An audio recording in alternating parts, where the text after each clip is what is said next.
Boa tarde a todos. Boa tarde, Bruno Barros. Boa tarde, Cate Navarro. Não é? Muito boa tarde para você que está em casa. No Sem Censura de hoje, nós vamos fazer uma homenagem ao Dia da Consciência Negra. Isso mesmo, Cate. A gente começa com Léa Garcia, uma das maiores estrelas do cinema, do teatro e da televisão no Brasil. A Léa começou a trabalhar como atriz quando ela tinha 16 anos no Teatro Experimental Negro de Abdias Nascimento, com quem ela foi casada. Ela vai contar um pouco dessa riquíssima história de vida pra gente. Com certeza. Luana Xavier é atriz, produtora e apresentadora. Ela é neta da querida Chica Xavier. Luana tem bombado nas redes sociais com publicações divertidíssimas. Vale conferir. Bom, o que pode ser feito no mundo do trabalho em prol da igualdade racial?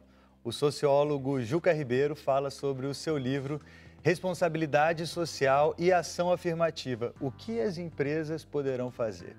Gaúcha, radicada no Rio, pesquisadora da cultura negra brasileira, a cantora Lisa Dias acaba de lançar o seu primeiro EP, Cabocla. Ela vai mostrar esse trabalho pra gente já já. Bom, como o programa de hoje é gravado, né, Cate? Infelizmente, você que está em casa não vai poder participar pelas redes sociais, mas eu tenho certeza que você vai curtir muito o programa de hoje. Eu também tenho e a gente começa de forma alegre, colorida, do jeito que tem que ser o dia de hoje, não é não, Lisa? Com certeza. E o que você escolheu para abrir o Sem Censura?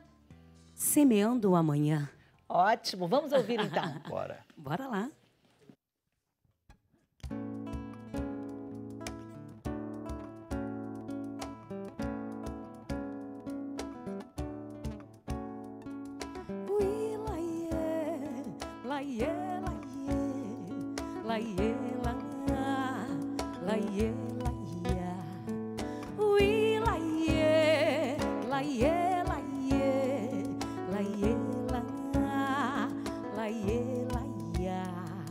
Chuva, sol e mar vem trazendo o amanhecer na aldeia, da aldeia.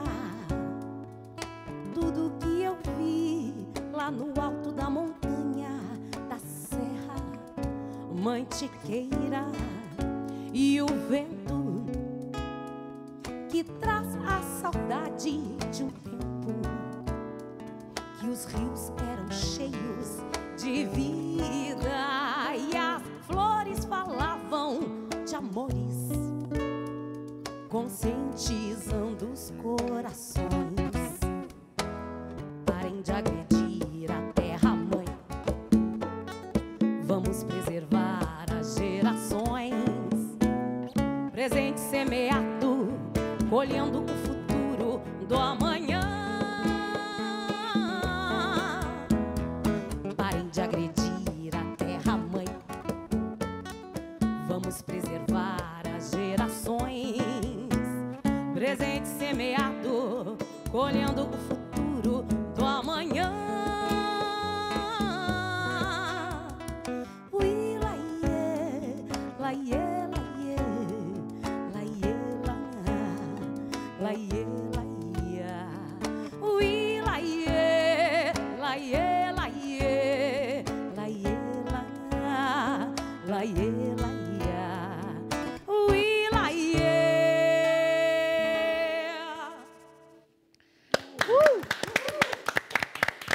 Muito bom! Obrigada. Que voz linda! Linda voz, Lisa, com certeza. Muito Eu queria que obrigada. você apresentasse, né, quem está acompanhando você, antes de você sentar aqui com a gente, por favor. Por favor. Mate Torres, aqui na percussão. Isso! E Rafael Oliveira, violonista, guitarrista.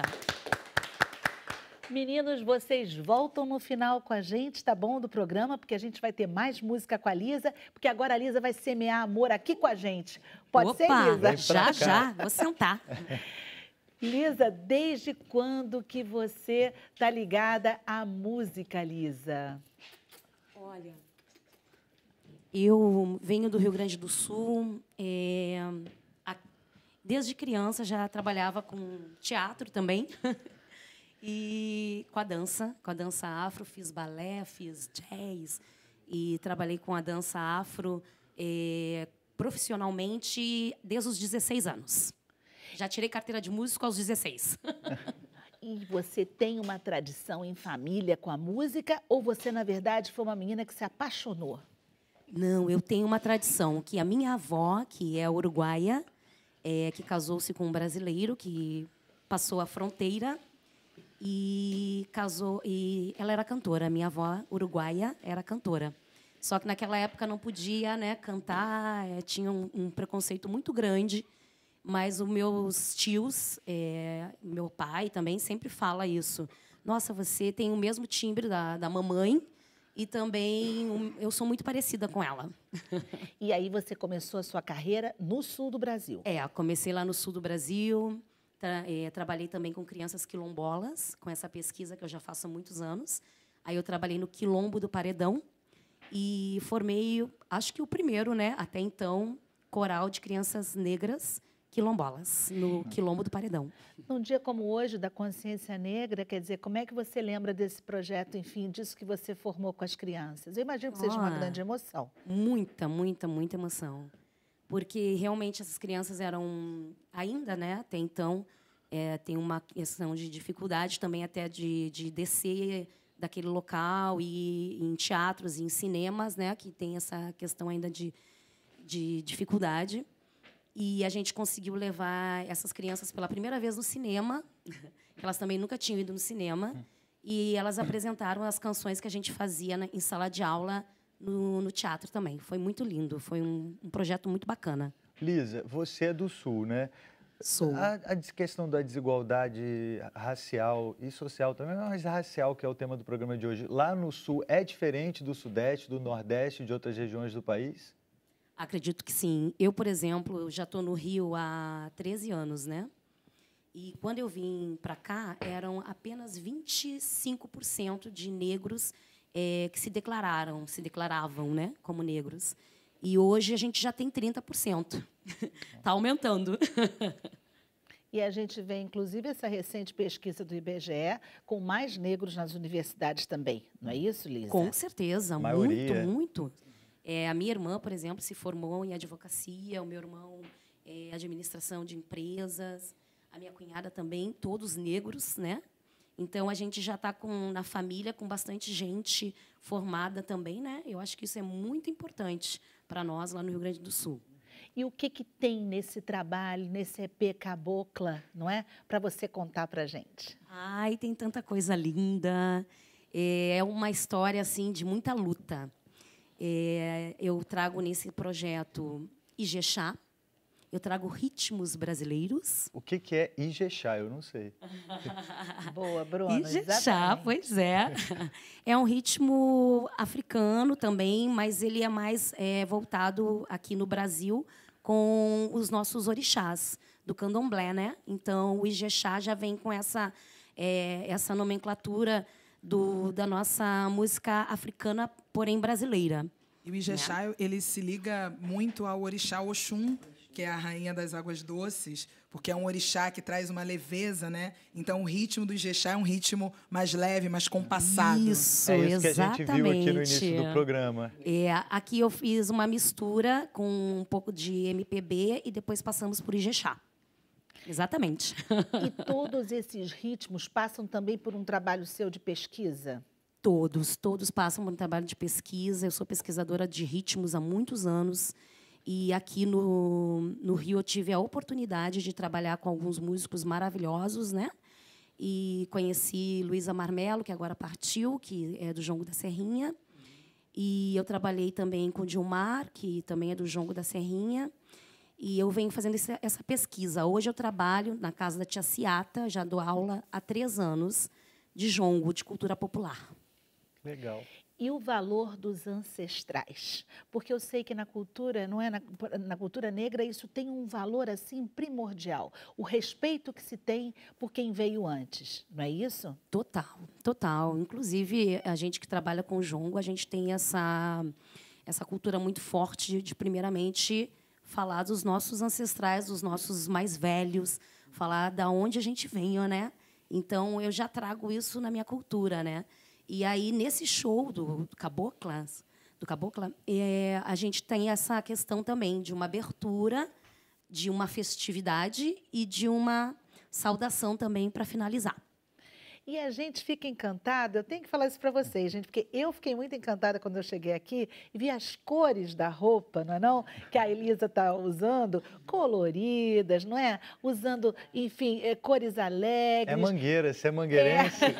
Olha, eu sou mangueirense, né? Não sei por quê, vim assim. Eu tô aqui também, ó, verde e rosa, em homenagem à mangueira. Adoro. Essas roupas, ou seja, esse colorido, ele é algo que faz melhor no seu dia a dia? Você, em geral, você tem figurinos assim, Lisa? Tenho.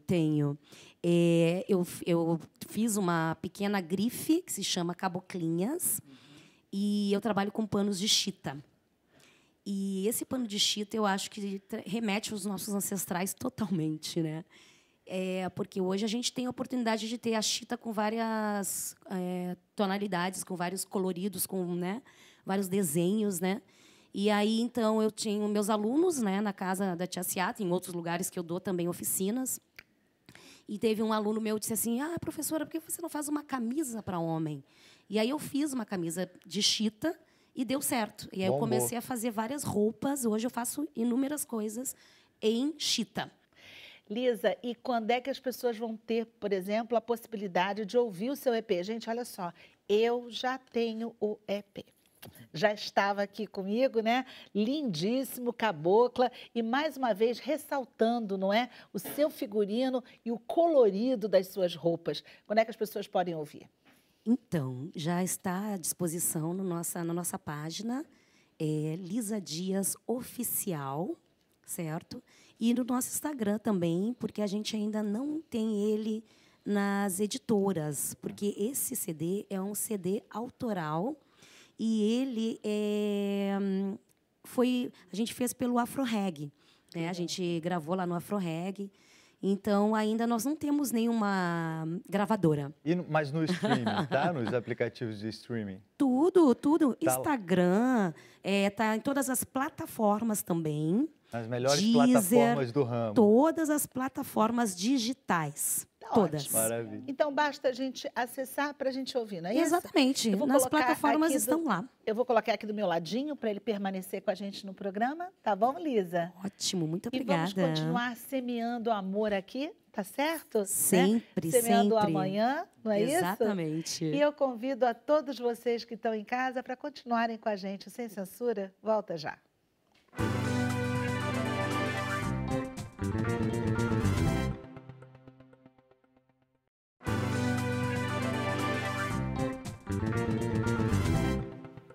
Estamos de volta com o Sem Censura de hoje, que é um especial pelo Dia da Consciência Negra. E a gente recebe aqui, entre os nossos queridos convidados, uma das nossas grandes damas do teatro, do cinema, da TV brasileira, Léa Garcia. Muito boa tarde. Boa tarde, querida. É um prazer enorme. Olha, a gente que tem que dizer isso. O quanto é prazeroso ter você aqui com a gente e o quanto é de orgulho para o brasileiro saber que a gente tem uma atriz como você, não é isso? E que agora, fazendo cinema, vencendo o prêmio, tá certo, não? Sim. Os deuses do teatro, os deuses das artes cênicas têm me favorecido bastante, né? E agora você acabou de ganhar um prêmio no cinema com o filme Pacificado. Sim, um filme pacificado feito lá nos Prazeres, né? O diretor é o Pax. É um filme que realmente enfoca a vida de uma jovem adolescente negra, né? Na comunidade brasileira, nas comunidades brasileiras. Né? Como é que foi fazer esse filme, Léa, para você? Bom, aliás, fazer filme em comunidade para uma atriz negra é uma coisa que acontece sempre, né? E nós estamos, geralmente, os diretores nos enfocam sempre de uma forma, da maioria das vezes, né, que não nos favorece muito, né, que eles fazem um enfoque dentro do estereótipo, né? Mas esse filme não, esse filme do Pax, apesar de ser um americano, ele traz a realidade realmente da comunidade brasileira sem o estereótipo. E a vida dessa menina é realmente uma trajetória da jovem negra na comunidade brasileira, e ela é enfocada de uma forma muito verdadeira, tá? E sem piedade, mas muito verdadeira e sem o estereótipo que muitas vezes acompanha os filmes brasileiros quando enfocam a comunidade. A gente está exibindo para o público algumas imagens e a gente vê assim, o seu semblante, o papel que você está fazendo, enfim. Como é que foi a entrega para esse trabalho, Leia? Olha, como eu já disse há pouco, é um trabalho um personagem que, às vezes, que atualmente, devido à minha idade, está acontecendo com mais frequência, né? Ser avó de uma jovem, né? E, na maioria das vezes, uma mulher que tem uma certa sabedoria, né?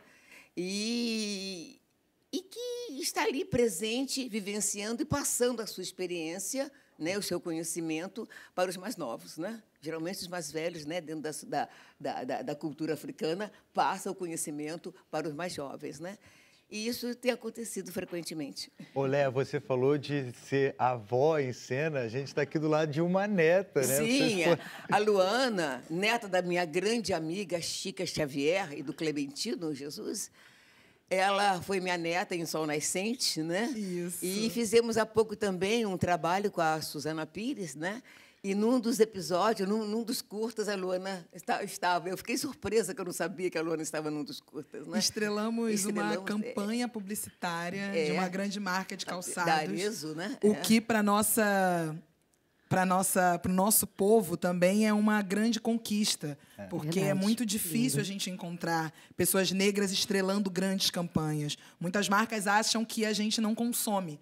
E uma vez eu, inclusive, me perguntei sobre isso, porque minha avó, Chica Xavier, ela desde sempre me dizia assim, eu acho que o meu rosto não vende nem material de limpeza, porque durante muitos anos ela não era chamada para fazer campanha publicitária. Talvez minha avó, em mais de 60 anos de carreira, tenha feito 2 campanhas publicitárias, acredito eu. E agora, quando estrelei essa campanha junto com Leia, foi uma felicidade enorme eu chegar aos prantos, assim, contando para minha avó que enfim, eu a estava representando de alguma forma, estrelando essa campanha. Isso é muito importante também, porque foi um trabalho da Suzana, né, visando, né, a presença da mulher no audiovisual, né? E isso foi muito importante para a gente também, né? Suzana e foi Pires... um trabalho realmente importante, porque ele deu oportunidade, né, para que nós, mulheres, estejamos ali no audiovisual e com todas uma equipe, né, majoritariamente também feminina também. E outra coisa, e multirracial. É verdade. E multirracial. Foi muito importante, né? Bem brasileiro, né? Eu acho que hoje a Luana está aqui, enfim, podendo falar disso. Eu acho que você, junto com a Chica, foram abrindo caminhos. Mas, na sua época, as coisas eram bem diferentes, não? Sim. Elas não mudaram muito, né? Elas estão mudando através das nossas das instituições, né? Com todos a política afirmativa, através das cotas, né? E através de todo um trabalho que nós, atores, e também as pessoas envolvidas com a questão do negro dentro da sociedade brasileira tiveram a oportunidade, né?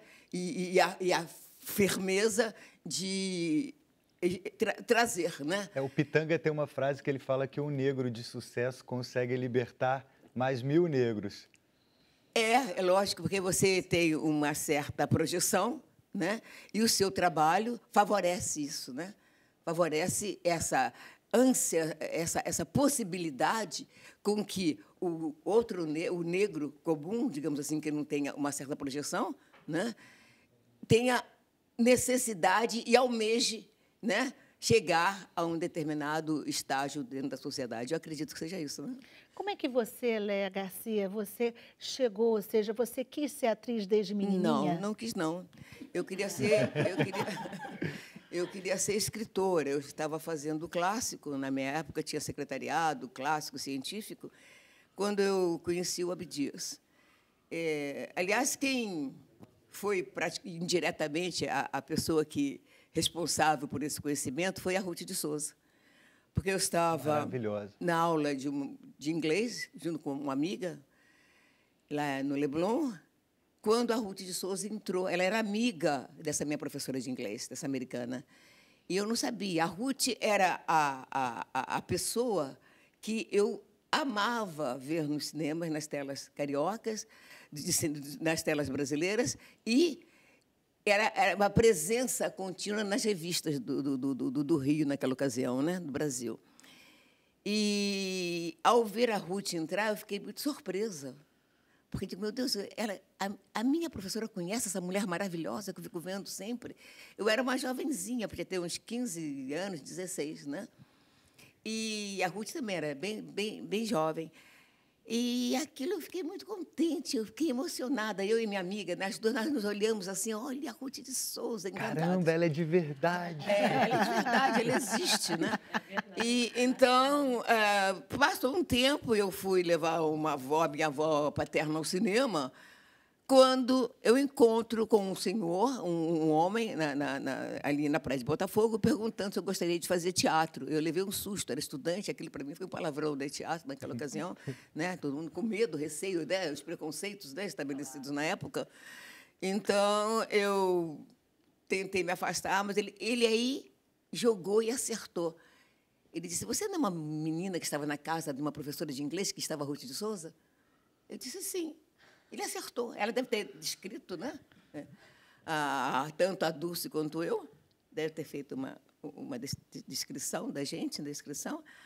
E, então, aí eu realmente cedi, comecei a conversar com ele. Mas aí a minha condução chegou, eu tinha que partir, ele pediu meu telefone, eu dei correndo, entrando na condução, pensando que ele não fosse ligar, né? Ele ligou e, dali, então, nós passamos a nos encontrar. Ele começou a recitar Passarga, eu fiquei encantada. Fiquei encantada com a poesia. Começou a me falar de teatro, a me mostrar, me levou para assistir a Herdeira com Bibi Ferreira. Eu fiquei encantada eu também. Eu nunca tinha ido ao teatro antes, né? Quer dizer, em teatro de comédia, né? Eu tinha ido muito quando, em criança, a minha avó ia muito para o recreio. E criança entrava junto com os adultos.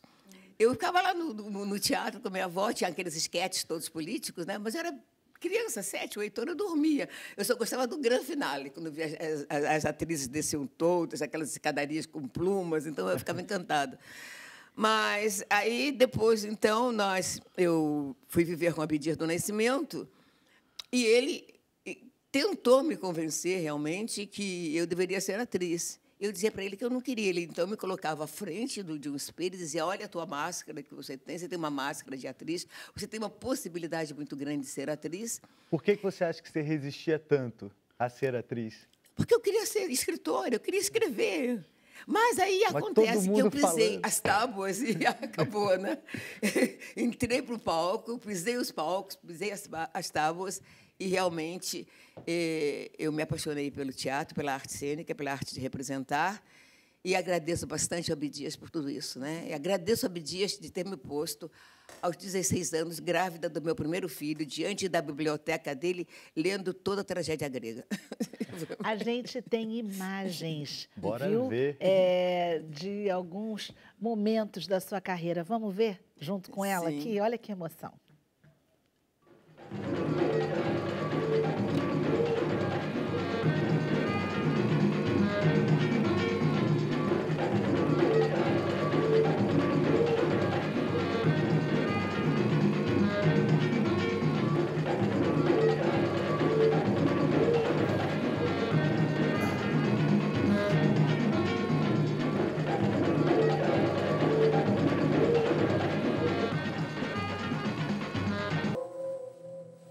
Que cara é essa? É a cara que Deus me deu. Todas as pessoas, todos os homens que chegavam na fazenda, a Rosa seduzia. Vai dar muita liberdade aos escravos aqui, no engenho. Eu queria que, de vez em quando você pudesse, fosse me visitar lá na cadeia.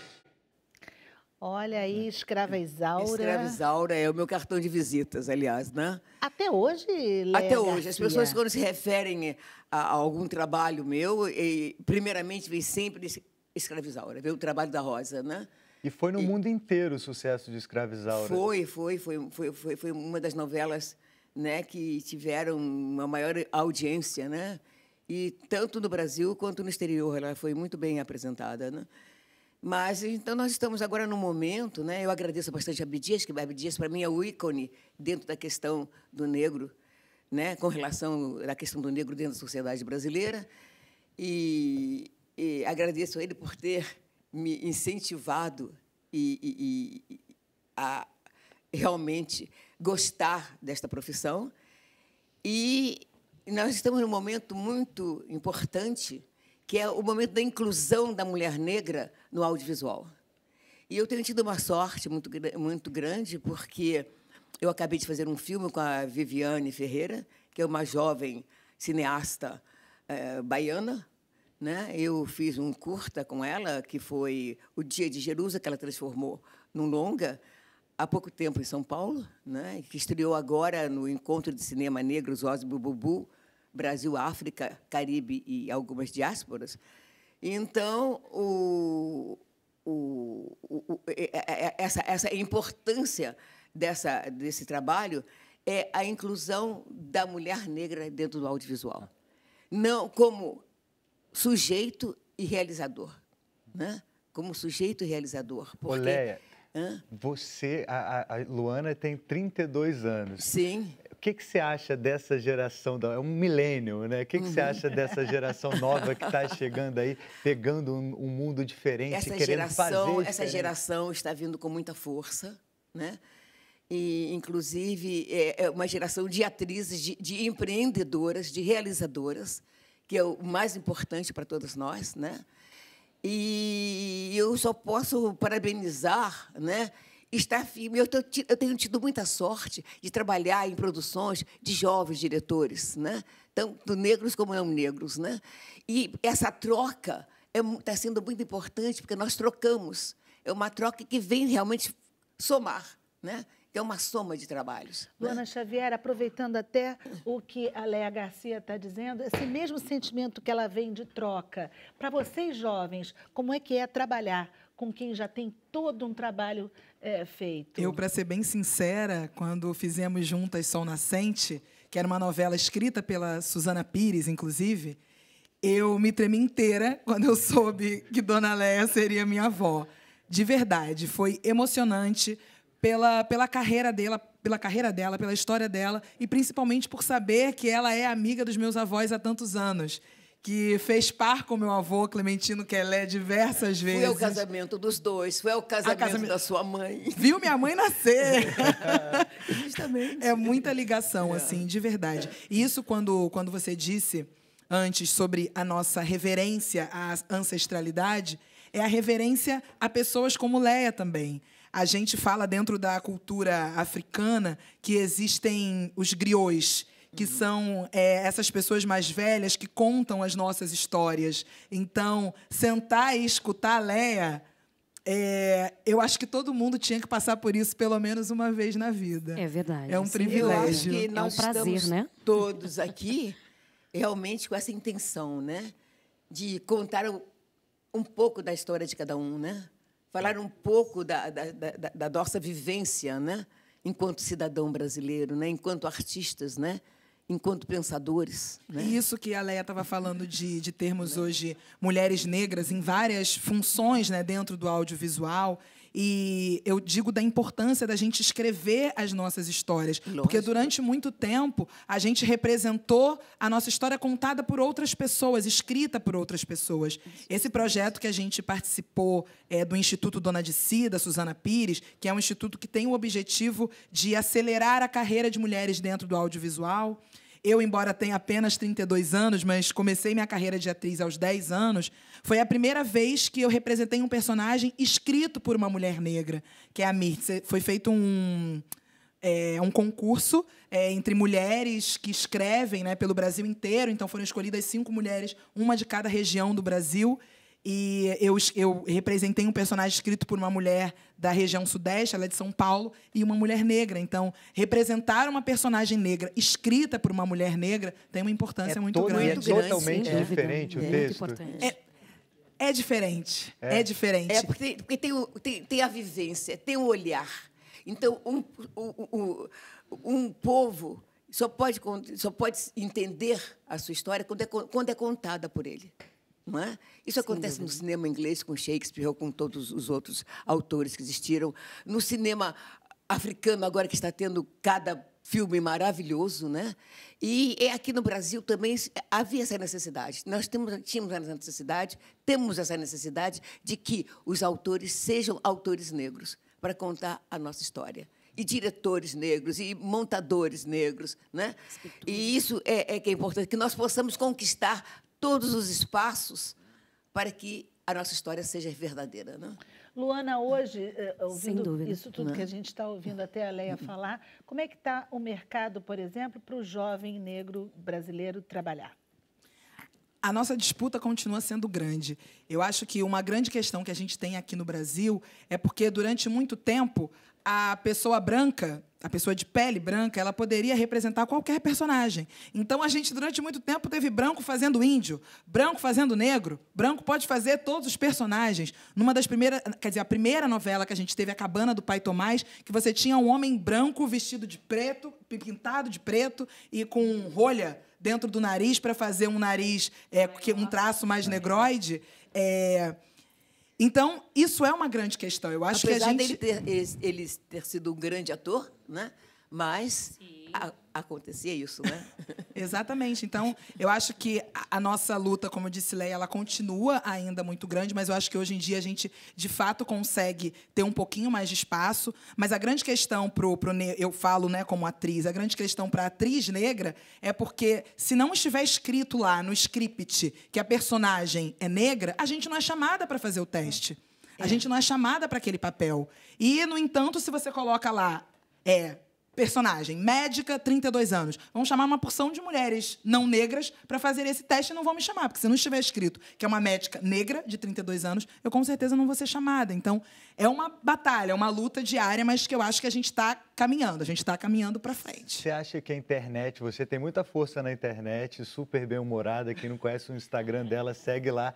Você acha que a internet ajuda a empurrar todo esse movimento e facilitar as coisas? Com certeza, porque na internet a gente tem voz, né? A gente consegue espaço, a gente não precisa que ninguém nos dê esse espaço, é um espaço aberto. Eu tenho utilizado, inclusive, as minhas redes sociais, não só para falar sobre coisas divertidas, conto meu dia a dia, que eu digo que, às vezes, eu estou de manhã pegando um BRT lotado e, à noite, eu estou num evento no Copacabana Palace. Isso em menos de 24 horas. No avião com a Bruna Marquezine. Nossa, gente, eu andei de jatinho e foi aí que minha vida deu uma guinada, digamos assim. Mas, apesar de mostrar isso, eu também faço vídeos que falam sobre negritude. Inclusive, agora, pelo mês da consciência negra, eu e meu irmão, Ernesto Xavier, que é jornalista e ator também, nós nos juntamos para fazer uma sequência de vídeos cujo título é Pílulas de Combate ao Racismo. Então, a gente fala sobre vários assuntos, a gente fala sobre racismo estrutural, racismo religioso, representatividade, colorismo. A gente fez essa sequência para colocar nas nossas redes sociais, que é quase uma... Eu não posso dizer aula, porque eu não tenho título de mestre nem de professora. Mas é um exercício didático. A gente fala de uma forma didática, porque, às vezes, parece que a gente precisa desenhar para que as pessoas entendam que quando a gente fala das nossas questões, quando a gente fala das nossas dores, que não é mimimi. Eu tenho pavor quando as pessoas usam, inclusive, essa expressão de que a gente se vitimiza ou que é mimimi. Eu, de fato, não gostaria de precisar falar de racismo quase todos os dias. A gente não acorda, né, Leia, pensando, lógico, né? olha, hoje eu vou falar sobre racismo porque isso vai me deixar feliz. E, afinal, a rede, a internet também é um instrumento, né, que possibilita, né, essa visão maior, né? Lisa também estava falando que você também sente a mesma coisa, não é isso? Sim, sinto. Eu tive agora o prazer também de estar com Conceição Evaristo, né? Aí a gente estava conversando sobre isso, que a gente fez uma homenagem para ela lá na UFRJ, e eu ministrei um jongo para ela. Minha irmã querida, desculpa cortar, adoro maravilhosa, a Conceição. né? Amo Conceição há anos. Então, eu acho que esse papel, né, que nós estávamos comentando, que a gente também está conseguindo, né, com as redes sociais, eu acho que a gente está caminhando para uma melhora. Eu acredito nisso, eu tenho plena consciência disso, mas eu também faço esse papel de estar ministrando, de estar falando sempre. Não é porque a gente queira, mas é porque a gente precisa ainda. E o mundo está mudando. Então, O mundo está bem, mudando, né? e essa ferramenta está sendo uma ferramenta muito útil, né? E, né, que possibilita uma visibilidade, né, de determinadas questões, né, e posições, né? Luana Xavier, então eu quero já nesse finalzinho de bloco só perguntar para você, porque tem trabalho então na internet aí junto com o Ernesto Xavier, que eu tive o prazer enorme de ser professora dele, eu tenho que dizer isso aqui, né? E vem trabalho com ele e vem também um trabalho aí na GNT, não é isso? Isso, eu estreio em janeiro um programa chamado Viagem a Qualquer Custo, no GNT, apresentado por mim, pela Fernanda Paz Leme. E o mote do nosso programa é muito interessante porque são duas amigas viajando pela América Latina, a gente faz 7 destinos, e a cada destino, uma de nós tem um budget maior, uma grana maior para gastar, e a outra tem uma grana menor. E aí, quando chega na cidade seguinte, inverte a lógica. Então, está sendo muito divertido. A gente já gravou uma parte do programa e vamos seguir agora no final de novembro para gravar a outra parte do programa. Já teve muito perrengue na viagem? Já, mas a gente já começou tendo voo cancelado. Imagina, já no primeiro, saindo do Rio de Janeiro, a gente já teve voo cancelado. E o que eu tenho para dizer vai ter mulher preta e gorda apresentando programa de turismo, sim. Eu acho ótimo. É um grande avanço. Né? É um grande avanço. E a gente vai ter vontade de viajar com ela, sim. Não é com isso? certeza, com certeza. Gente, olha só, o nosso programa divertido de hoje, não é não? Volta já, logo depois do intervalo.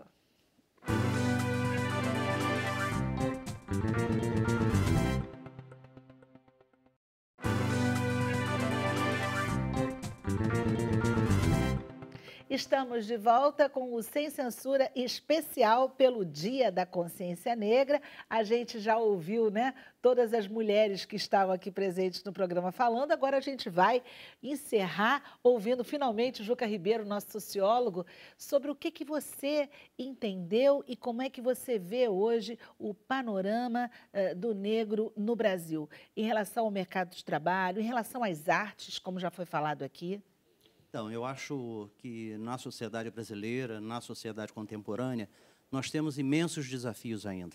Eu acho que a sociedade brasileira poderia ser muito melhor se não existisse o racismo. E acho que ela só é atrasada e tem relações ainda bastante vinculadas às dinâmicas da Casa Grande, porque é uma sociedade atrasada. Portanto, nós temos imensos desafios. O primeiro desafio que nós temos seria a sociedade brasileira, de forma mais alargada, o conjunto dos cidadãos, a sociedade, as instituições, admitirem que existe o racismo. O segundo aspecto é compreender que o racismo ele não é só estrutural, ele também é estruturante. Significa que ele está nos tecidos sociais, ele compõe as relações sociais em todas as dinâmicas. Portanto, o racismo ele não só foi um instrumento utilizado para a utilização da mão de obra durante 350 anos, mas ele também compõe as relações sociais. Portanto, por que ele é estruturante? Porque ele se manifesta como um fenômeno de obstrução da ascensão social da população negra. Recentemente, o IBGE lançou uma pesquisa bastante relevante dizendo que os negros já são a maioria como docente nas instituições de ensino superior, tanto nas instituições federais, estaduais, como outros institutos.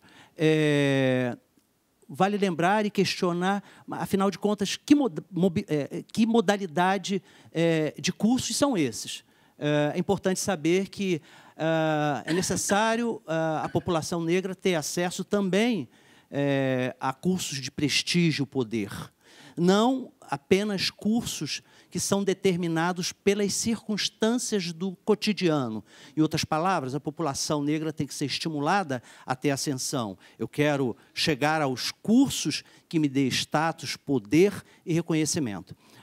Acho que gostaria de fazer uma analogia muito próxima dessa pesquisa, que é a analogia do ônibus. Vamos imaginar que nós temos o ônibus e todos viajam sentados, tomando brisa no rosto. Todos partilham das mesmas oportunidades nesse ônibus. Portanto, é um dado grupo específico que faz essa viagem. E temos um outro ônibus, um ônibus que existem pessoas que estão sentadas e existem pessoas que estão em pé. A população negra é exatamente a população que está em pé, esperando uma vaga para ficar num ambiente mais propício para ter a sua viagem de forma igualitária. Isso tem a ver com a igualdade de oportunidades. Na minha pesquisa sobre ação afirmativa numa empresa de São Paulo, eu identifiquei de forma bem clara que o dono da empresa, né, ele tinha uma formação absolutamente humanística. Ele foi criado no kibbutz, significa que era um judeu, e foi criado por mulheres, portanto, viveu no kibbutz, que é um ambiente societário bastante vigoroso, onde o pertencimento e as relações de cooperação são muito importantes, e foi criado também pelo ambiente onde a presença da mulher, o ambiente sensível, também foi bastante significativo. Portanto, aquela empresa se utilizava de ação afirmativa muito em função da trajetória do seu CEO. Portanto, há várias formas de manifestar a ação afirmativa no Brasil a partir das empresas. Nesse caso, no caso do meu livro, eu consegui identificar uma empresa que conseguia, nas mais variadas escalas de poder dentro da estrutura hierárquica da empresa pesquisada, ter a presença de negros, mulheres, homossexuais. Significa que isso é verdadeira diversidade. Diversidade não é um ou outro. A própria palavra ela é superlativa. Diversidade é a diversidade com toda a sua radicalidade. Não existe uma diversidade de 2 ou 3. Ela tem que ser ampla, geral e restrita. Laurentino Gomes, no livro dele, Escravidão, ele diz exatamente o que você fala em outras palavras, ou seja, que a gente, hoje, o Brasil, vive ainda as consequências da escravidão e que não saiu praticamente daquilo e não encara aquilo de frente. Eu acho que é um pouco do que você disse, que é preciso reconhecer. Existe ainda na sociedade brasileira uma cultura senzaleira.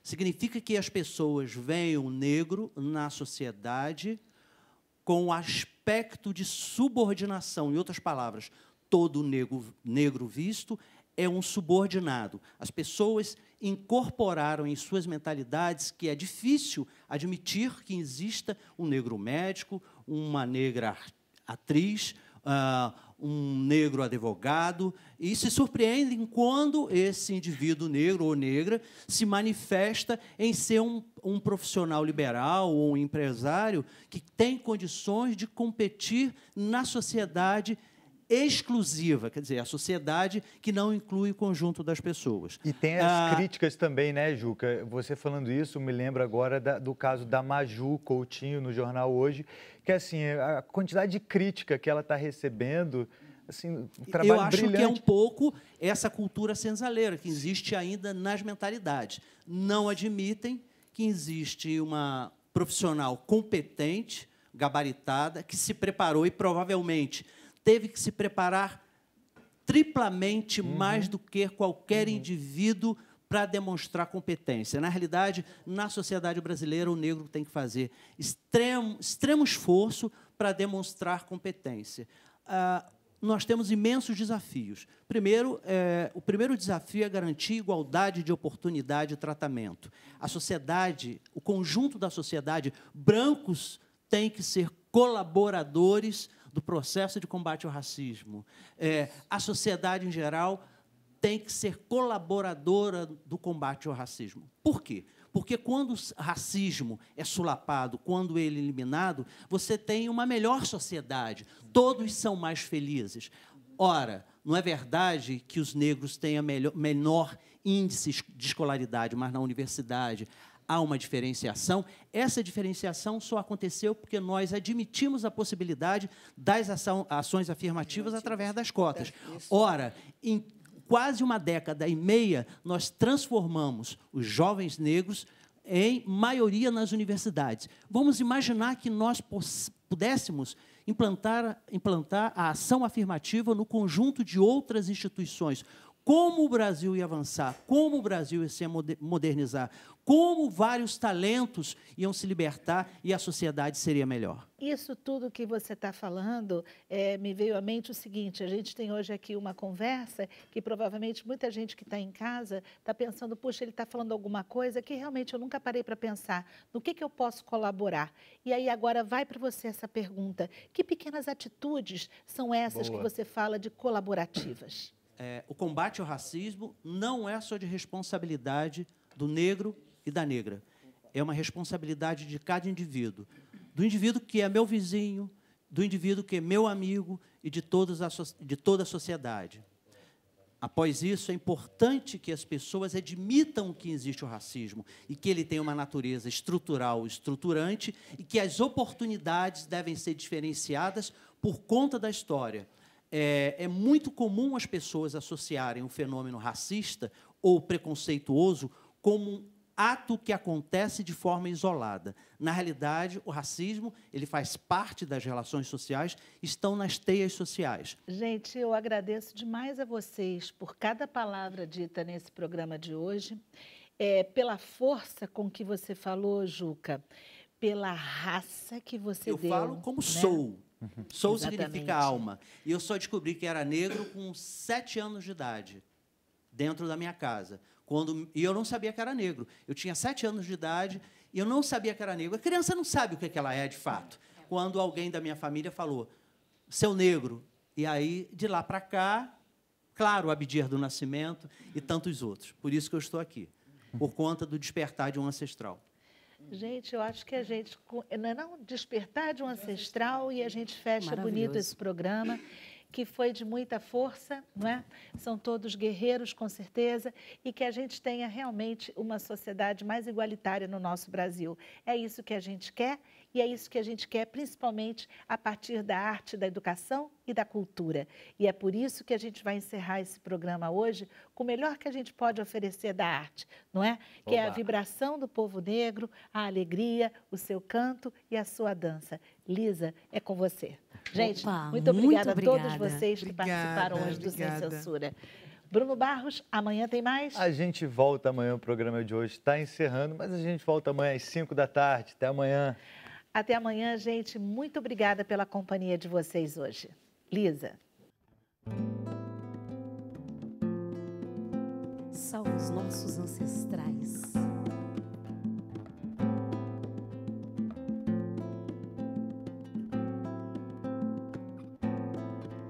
Eu cheguei na Mauá, já fui escravo deste lugar.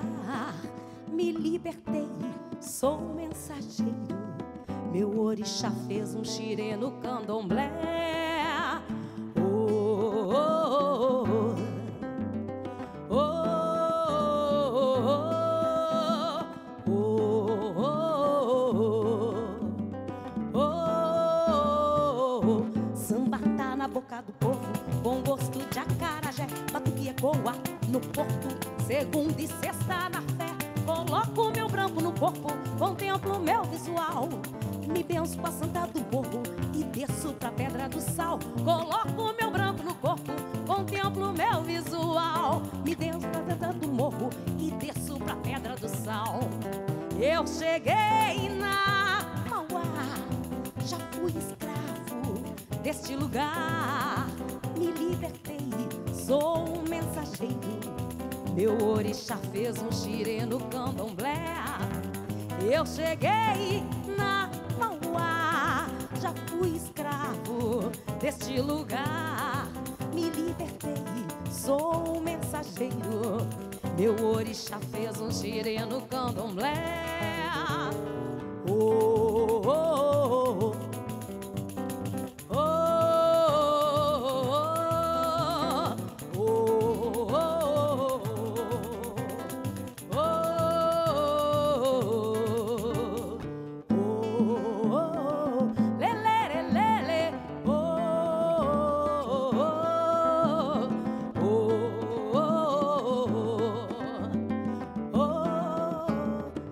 salve Zumbi dos Palmares, a Cotirene, todos os nossos ancestrais e a nossa cultura popular.